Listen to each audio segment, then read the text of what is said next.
Сайн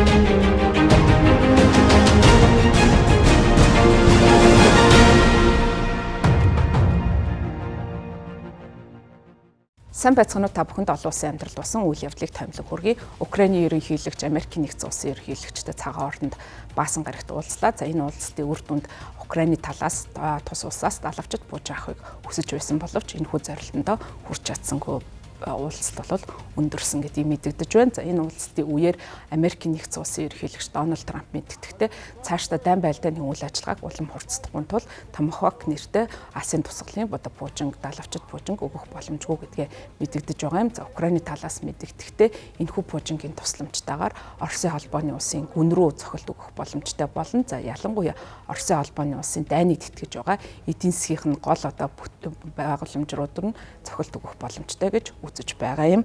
За Америкийн нэгдсэн улсын ерөнхийлөгч Дональд Трамп Украинд хэрэгтэй байгаа энэхүү Томахавк нэртэй буужинг нийлүүлэхэд бэлэн биш гэж мэдгдсэн. За цагаан ордны уулзалтын үр дүнд бол хоёр тал найрсаг яриа хэлцээ хийсэн боловч энэ талаар бол Дональд Трамп мэдгдэхдээ олон нийтийн сүлжээд тэрээр өөрийн байр сууриа илэрхийлэхдээ Киев, Москваг байгаа газараа зогсоож дайныг зогсоохыг уриалж байгаагаа мэдгдсэн.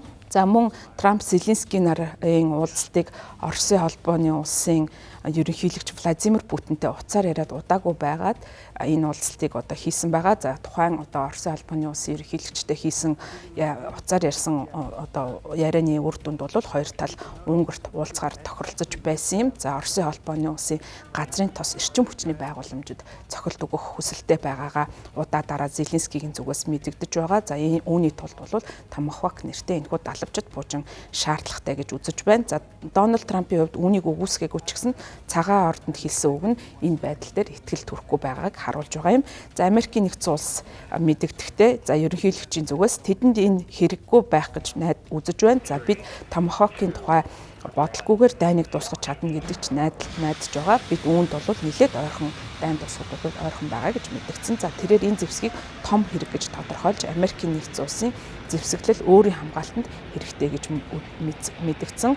За тэрээр мөн Украин Томахавкыг нийлүүлэх нь мөргөлдөөнийг улам хурцдаж болцсохгүй учраас энэ талаар ярилцах болно гэж мэдгдсэн. За үүнтэй холбогдуулан BBC телевизийн сурвалжлагч Америкийн нэгдсэн улсын ерөнхийлөгчтэй асуулт асуусан байна. За түүний асуулт нь бол Путин Трамптай уулзах болох ийм шийдвэрийг гаргасан явдал энэхүү Томахавк буужинг нийлүүлэх явдал нөлөөснө үү гэж асуухад бол тэд буужингууд бол аюул занал хийлж байгаа нь сайн байна. Гэхдээ аюул үргэлж байдаг гэж Америкийн нэгдсэн улсын ерөнхийлөгч тодтон хариулсан байна. Украины ерөнхийлөгч Зеленский мэдгдэхдээ хэрвээ Украинд Томахавк буужинг нийлүүлсэн тохиолдолд оронд нь Украины зүгээс нисгэгчгүй онгоцыг санал болгох боломжтой гэж мэдгдсэн. За үүний хариуд Дональд Трамп ерөнхийлөгч инээмсэглэн толгой тогсон байна. За Зеленский мөн Трампыг ойрхот орондод эхийн хэлцээрийн эхний үе шатыг хангахад хүчин чармаалт гаргасан явдлыг бол цаашааж магтсан байна. За мөн Америкийн нэгдсэн улсын удирдагчийг Орос Украины дайныг зогсооход тус хүч нэмрээ нэмэгдүүлэхэд анхаарч ажиллахыг хүсэж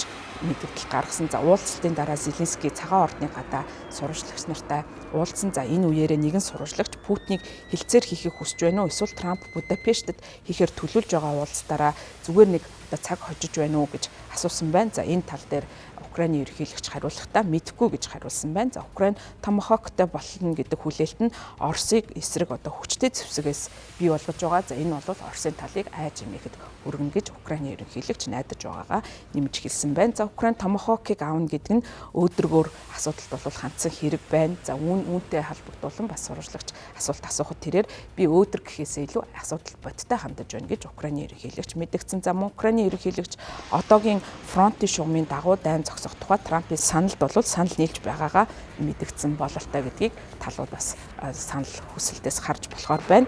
За түүний хэлж байгаагаар бид байгаа газар зогсох ёстой. За ингэж ерөнхийлөгч хэлсэн явдал нь бол зөв гэж мэдгдсэн. За энэ үүний дараа хийх алхмыг бол бид нар харин ярилцах ёстой гэж нэмж хэлсэн байна. За дараа нь Украины ерөнхийлөгч X хуудсанд мэдээлэл гаргахдаа Европын удирдагчдад Трамптай хийсэн уулзалтын талаар бүх мэдээллийг хүргэх болно гэж мэдгдсэн. За одоогийн гол зорилго бол аль болох олон хүний амь насыг хамгаалах, Украины аюулгүй байдлыг хангах, за мөн Европ даяараа бол хүчирхэг байх нь чухал гэдгийг Украиний ерөнхийлөгч онцолж мэдгдсэн. За Трамп сүүлийн өдрүүдэд бол Томохоктыг худалдах тухай асуудал дээр бол санал байдлаа илэрхийлж байгаа. За ялангуяа Путинтэй хийх уулзалтыг хөшөөрөг болгож энэхүү одоо зэвсэглэлийг ашиглах боломжтой гэж үзэж байгаа.